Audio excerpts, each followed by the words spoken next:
Assalamualaikum दोस्तों, welcome back to our channel where we explore the beauty and depth of Urdu language.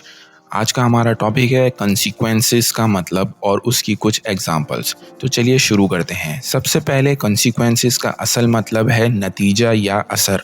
जब कोई चीज़ होती है तो उसकी कॉन्सिक्वेंसेस होती हैं, यानी उसके होने से आने वाले नताइज या असर। फॉर एग्ज़ाम्पल, अगर आप अपने काम में किसी की बेइज्जती करते हैं तो इसका कॉन्सिक्वेंस होगा कि लोग आपको कम पसंद करने लगेंगे।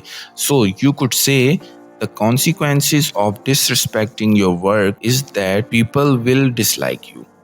एक और एग्जांपल देखते हैं। अगर आप अपनी पढ़ाई में लालच करते हैं तो इसका कॉन्सिक्वेंस होगा कि आप एग्ज़ाम में फ़ेल हो जाएंगे।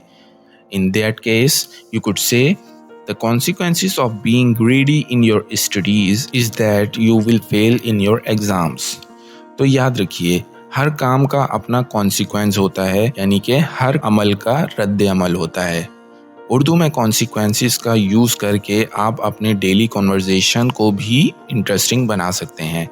Thank you for joining us today. अगर आपको ये वीडियो पसंद आया हो तो लाइक करें, शेयर करें और हमारे चैनल को सब्सक्राइब करना ना भूलें। मिलते हैं अगली वीडियो में, तब तक के लिए खुदा हाफिज़।